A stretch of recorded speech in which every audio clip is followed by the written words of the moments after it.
사람아, 주께서 선한 것이 무엇임을 내게 보이셨나니 여호와께서 내게 구하시는 것이 오직 공의를 행하며 인자를 사랑하며 겸손히 내 하나님과 함께 행하는 것이 아니냐. 세 가지가 나와 있습니다. 첫 번째, 공의를 행하며.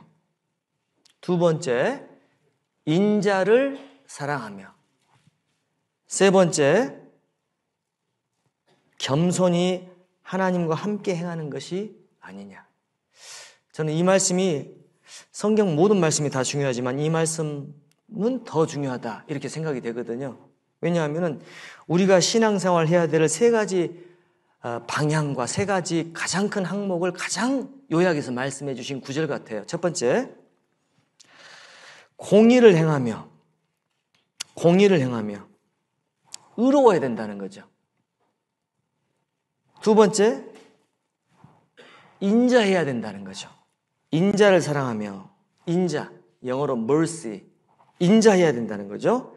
세 번째, 하나님과 함께 동행해야 된다는 거죠. 우리 잘못하면은요, 이렇게 생각할 수 있습니다. 구원받고 나서 구원받은 제1의 목적이 무엇입니까? 라고 할 때, 전도요. 이렇게 얘기할 수 있어요. 물론 전도가 중요하죠. 선교요. 물론 선교가 중요하죠. 그러나 제가 볼 때 제1의 목적은 하나님과 함께 사는 것입니다. 우리를 구원하신 목적은 이를 위해서도 구원하셨지만은 그거 이전에 함께 살려고 구원하셨어요. 마가복음 3장입니다. 13절, 14절, 15절 같이 읽어보십니다. 또 산에 오르사 자기의 원하는 자들을 부르시니 나아온지라. 이에 12를 세우셨으니 이는 자기와 함께 있게 하시고 또 보내사 전도도 하며 귀신을 내어 쫓는 권세도 있게 하려 하심이러라. 12 제자를 세우셨잖아요. 첫 번째 이유가 무엇입니까? 자기와 함께 있게 하시고. 두 번째 이유가 뭡니까? 전도도 하게 하시고. 세 번째는 귀신을 쫓아내는 권세도 있게 하려 하심이러라 그랬어요. 승리하는 삶 좋죠. 전도하는 삶 좋습니다. 그러나 더 좋은 것은, 더 근원적인 것은 하나님과 함께 사는 삶이 더 근원적인 것이. 결혼한 목적은 단지 빨래 해달라고 결혼한 것은 아니죠. 밥 해달라고 결혼한 것은 아니죠. 왜 결혼하셨습니까? 함께 살려고 결혼하셨잖아요. 맞습니까? 결혼하신 목적이 여러 가지가 있잖아요. 뭐 자식도 낳아야 되겠고, 뭐 빨래도 해야 되겠고, 밥도 마누라가 해줘야 되겠고, 여러 가지가 있겠지만 가장 중요한 이유는 함께 살고 싶어서 결혼한 것이잖아요. 맞죠? 똑같습니다. 단지 죽어서 천국 가는 것만이 목적이 아니고, 단지 전도하는 것만이 목적이 아니고, 단지 봉사하는 것만이 목적이 아니고 주님이 함께 살게 하려고 우리를 부르셨다는 거죠. 그것이 제1의 목적이에요. 제2의 목적, 하나님의 일을 하게 하시고, 제3의 목적, 그걸 위해서 승리하는 삶을 살고 능력 있는 삶을 살게 하시고, 그걸 위해서 예수님 본받게 하시기 위해서. 그렇게 순서를 정하시면 더 좋을 것 같습니다. 자,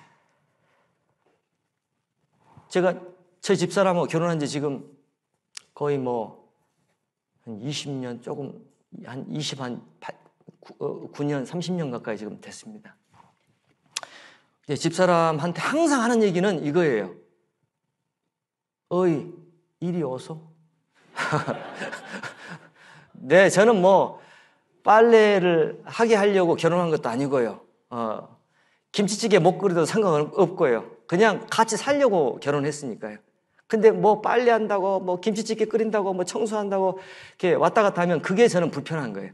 제 옆에 있어주면 저는 제일 행복한 거예요. 그것이 하나님의 마음일 수 있다는 거죠. 그러니까 하나님은 우리가 하나님을 위해서 봉사하는 거 다 좋아하시고, 전도하는 거 좋아하시고, 선교하는 거 좋아하세요. 하지만 더 좋아하시는 것은 함께 사는 것. 그것에 기반해서 전도하는 것이 필요하고, 그것에 기반해서 선교하는 게 필요하고, 그것에 기반해서 교회를 세워나가는 것이 필요하지 않겠습니까? 함께 사는 것. 그래서 미가서로 다시 넘어오시죠. 미가서 6장 8절.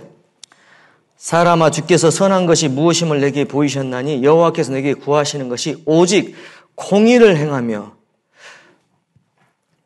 동행의 조건입니다. 첫 번째는 성결해야 된다는 거죠. 보는 것 조심하셔야 됩니다. 듣는 것 조심하셔야 됩니다. 만나는 사람 조심하셔야 됩니다. 생각하는 생각들 조심하셔야 됩니다. 성결해야 됩니다. 생각도 끊어내야 됩니다. 아무 죄를 안 지어도 생각에 잠겨 있을 수 있잖아요. 그 순간 하나님을 떠나 있거든요. 생각도 끊어내셔야 돼요. 보는 것, 듣는 것, 만나는 것, 가는 것 다 조심해야 되지만 생각도 조심해야 된다. 성경적이지 않으면 그 생각도 끊어내는 작업들을 하셔야 돼요. 생각 버리기 작업. 그래서 우리가 주님이 거룩하신 분이기 때문에 우리가 주님과 함께 동행하기 위해서는 성결해야 된다는 것. 두 번째, 오직 공의를 행하며 인자를 사랑하며. 다 잘하는데 하나님의 사랑이 없다. 우리가 예를 들어서 이렇게 이제 얘기할 수 있겠죠. 예를 들어서 한번 생각해 보세요. 그분은 은사도 좋고 열심도 있고 성경 지식도 있고 다 좋아요. 그런데 열심히 했어요, 그동안. 그런데 사랑이 부족해요. 그러면 100점 만점 중에 얼마를 주시겠습니까? 얼마라고 생각하세요? 50점은 줄 수 있잖아요. 그런데 성경은 뭐라고 말씀하세요? 빵점이라고 말씀하세요. 고린도전서 13장입니다. 1절부터 2절 제가 읽어보겠습니다. 279페이지. 내가 사람의 방언과 천사의 말을 할지라도 사랑이 없으면 소리나는 구리와 울리는 꽹과리가 되고, 같이 읽어보시죠. 내가 예언하는 능이 있어 모든 비밀과 모든 지식을 알고 또 산을 옮길 만한 모든 믿음이 있을지라도 사랑이 없으면 내가 아무것도 아니요. 이거 빵점이란 얘기입니까? 50점이란 얘기입니까? 빵점이에요, 빵점. 이상하잖아요.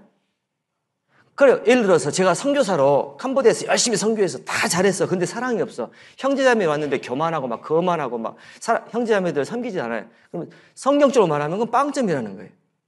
그동안 열심히 전도했다. 그것도 빵점이라는 거예요. 아무것도 아니라는 거죠. 왜냐하면 하나님은 사랑이시니까 우리가 가장 하나님을 닮았다면 하나님의 사랑을 닮아야 된다는 거죠. 이웃에 대한 사랑, 형제 자매들에 대한 배려심, 사랑, 그리고 하나님에 대한 사랑, 사랑을 닮아야 된다.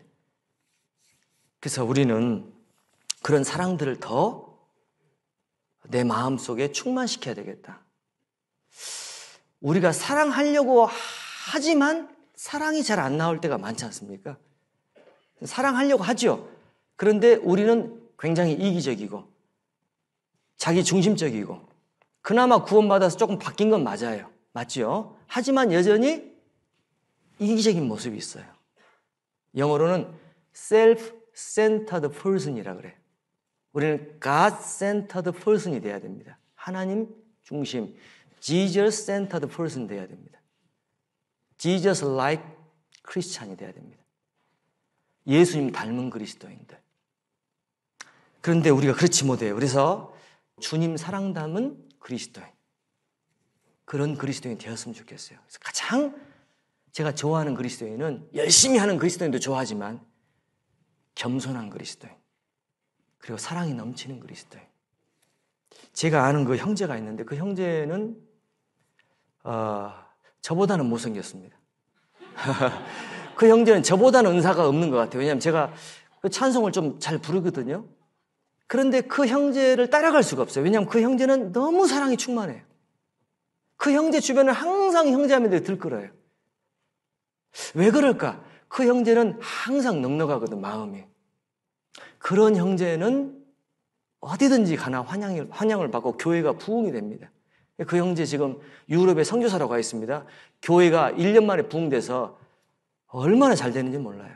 항상 사랑이 넘쳐야 됩니다. 맞습니까?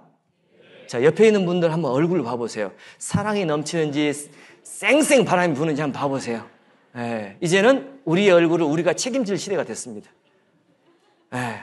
여유 있고 어리숙하지 않지만 어수룩하게 보이는 똑똑한 사람 싫어요. 하나님이 제일 똑똑한 분이니까 우리는 바보가 돼야 됩니다. 이해가 되시죠? 그리스도를 위한 바보예요. 그리스도인이 누굽니까? 그리스도를 위한 바보. 그게 그리스도인이라는 거죠. 그리스도를 위한 바보가 그리스도인이다. 왜? 그분이 어수룩하게 돌아가셨으니까. 우리도 그분을 따라가야 된다는 거죠. 인자함입니다. 다시 미가서 넘어오시죠. 1296페이지 8절. 공의를 행하며 생각도 끊어내자. 생각. 두 번째, 인자를 사랑하며 어수룩해보자. 어수룩. 우리가 정말 예수님처럼 사랑이 충만하진 않지만 노력이라도 해보자. 어수룩이라도 해보자. 세 번째는 겸손히 내 하나님과 함께 행하는 것 아니냐. 이제 하나님과 동행할 시간입니다. 저는 매일 저녁 기도하는 게 뭐냐면 제 잘못을 고백합니다. 오늘 또 저는 하나님을 떠나서 살았습니다. 오늘 또 그냥 대충 그냥 시간이 흘러왔습니다. 주님, 저를 붙잡아 주십시오. 항상 저를 위해서 맨 처음 기도합니다. 물론 교회도 위해서 또 선교를 위해서도 기도해야 되지만 제 자신이 항상 악해요. 선교 현장에 와서 진짜 선교해야 될 대상은 그 사람들이 아니고 나라는 것을 발견하는 거죠. 진짜 선교해야 될 대상은 캄보디아에 있는 사람들이 아니고 나예요. 끝까지 대항하는, 끝까지 방한하는, 끝까지 게으른, 끝까지 무관심한 나를 선교하러 이 캄보디아 와야지. 그분들은 나보다 훨씬 더 훌륭한 분들이에요. 캄보디아에 계신 분들은. 구원만 안 받았다 뿐이지 훨씬 더 저보다 헌신적인 분들이에요.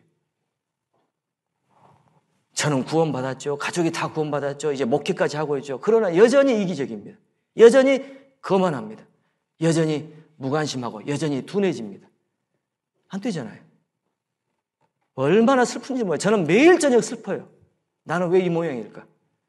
매일 저녁 저는 고민합니다. 그래서 주님 앞에서 주님 좀 붙잡아 주셔야 되겠습니다. 항상 무릎 꿇습니다. 항상 절규합니다. 그렇게 하지만 두 번째 하는 기도 제목은 내일은 조금 더 주님께 더 가까이 나갈 수 있는 시간. 제가 가장 부러운 분은요, 항상 하나님이 함께 하시는 분들. 그분들 제일 부럽습니다. 제일 부러운 분은 누구냐면 간증 속에 하나님이 살아있는 분, 녹아있는 분. 그게 제일 부러워요. 그래서 어떻게 저 형제는, 어떻게 저 자매는 저렇게 하나님 함께 계실까? 그게 제일 부럽습니다. 그렇지 않습니까? 그분 삶 가운데 주님이 함께 계시는 그분이 제일 부럽잖아요. 그런 삶을 우리가 살아야 된다는 거죠. 매일매일이 주님께 더 가까이 나갈 수 있는, 올해보다 내년이, 이번 달보다 다음 달 주님께 조금 더 가까이 나갈 수 있는. 그래서 동행하는 것, 동행의 조건들은 다 아시잖아요. 성결해야 됩니다. 교회에 계셔야 됩니다. 말씀을 묵상해야 됩니다. 하나님께 맡겨야 됩니다. 느낌을 버려야 됩니다. 동행의 조건이잖아요. 주님은 말씀 속에 역사하시니까 말씀을 묵상하는 그 순간 주님이 함께 계시는 거고, 주님은 교제 가운데 계시니까 교제에 있는 그 순간 그 구역 모임이 특별한 은혜가 없다고 할지라도 그 자리에 주님이 계시는 거고, 내가 주님께 내 삶을 맡겨드리는 그 순간 주님이 나를 주장하시는 거고, 내가 느낌에 의지하지 않고 믿음에 서서 주님을 섬겨가는 순간 주님이 함께 하시는 거니까. 주님이 함께 계신다고 안 느껴져도 상관없습니다. 엠마 마을로 가는 두 제자들에게 주님이 함께 하셨지만 그들은 주님을 몰라봤잖아요. 그러니까 우리가 주님이 함께 하신다고 할지라도 느낌적으로 모를 수 있어요. 그러나 그건 중요하지 않아요. 느낌은 중요하지 않습니다. 내가 주님 말씀대로 행하는 것, 그것이 중요한 것이고, 그때 주님이 함께 하신다고 믿는 것, 그게 중요한 것이죠. 자, 그렇게 해서 우리가 동행을 해 나갈 때 주님이 더 기뻐하실 거예요.